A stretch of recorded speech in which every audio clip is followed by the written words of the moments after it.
Ce que les autres ne veulent pas te donner, tu dois te le procurer par toi-même.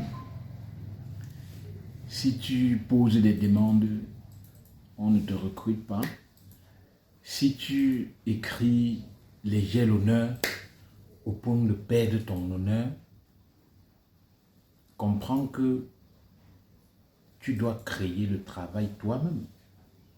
Comprends que tu dois,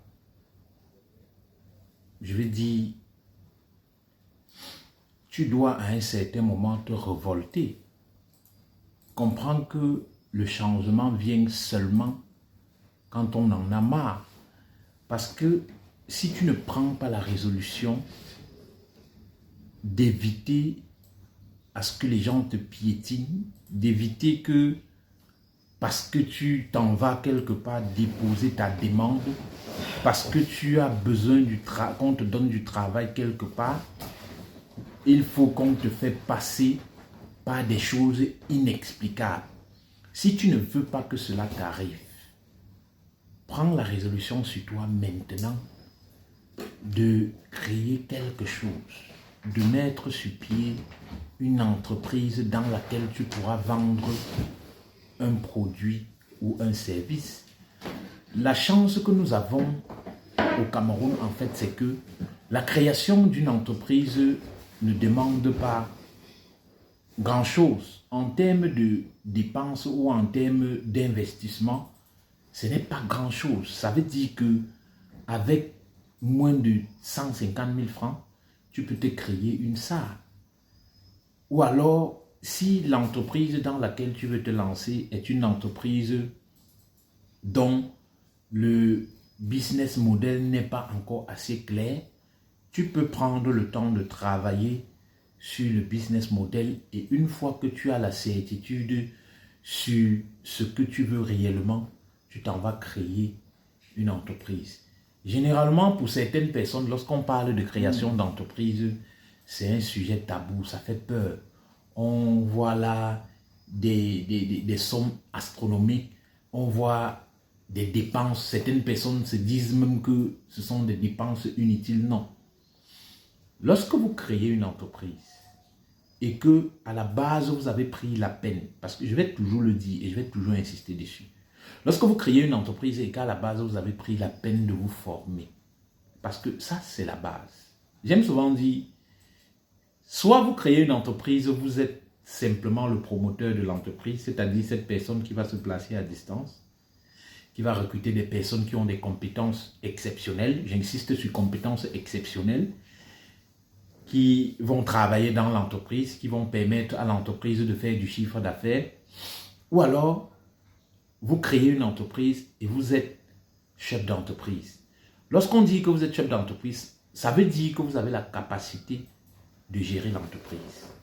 Lorsqu'on dit que vous êtes promoteur, ça veut dire que vous avez créé et vous avez recruté des personnes qui ont la capacité, qui ont les compétences exceptionnelles pour gérer l'entreprise.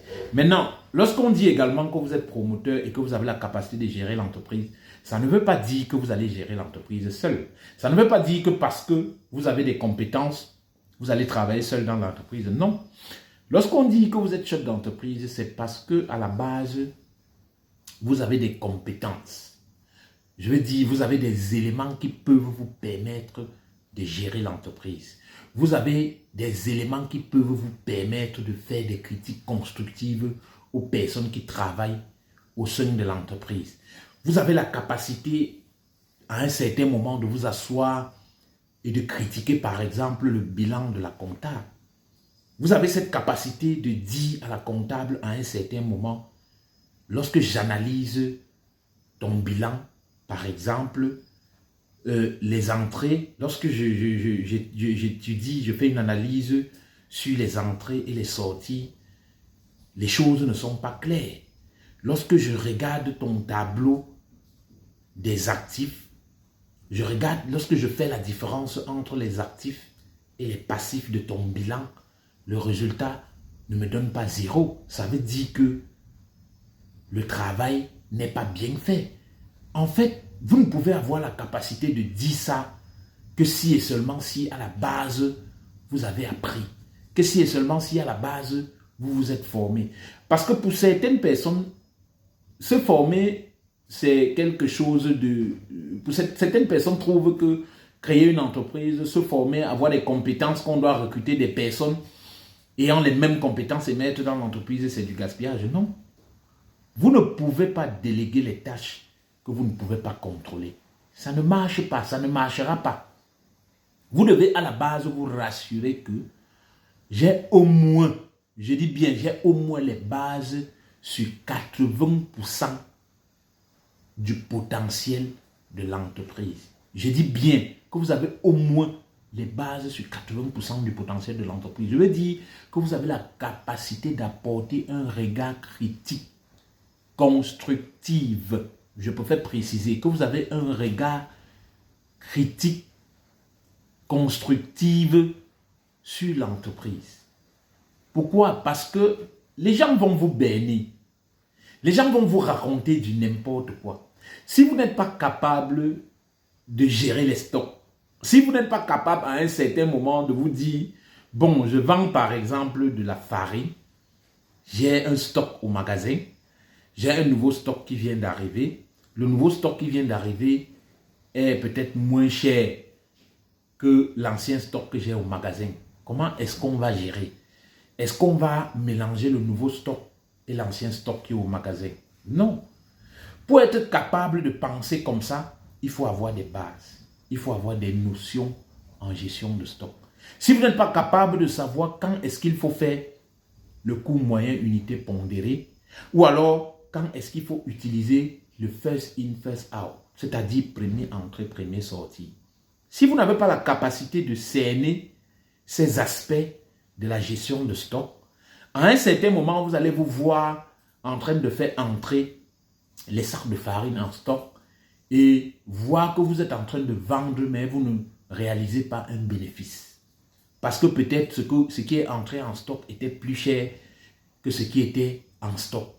Et vous vous êtes mis à vendre au hasard, sans comprendre que je peux par exemple m'asseoir, je fais une analyse, j'essaye de voir si je vais faire le first in, first out, ici, ou si je vais appliquer le coût moyen unité pondérée.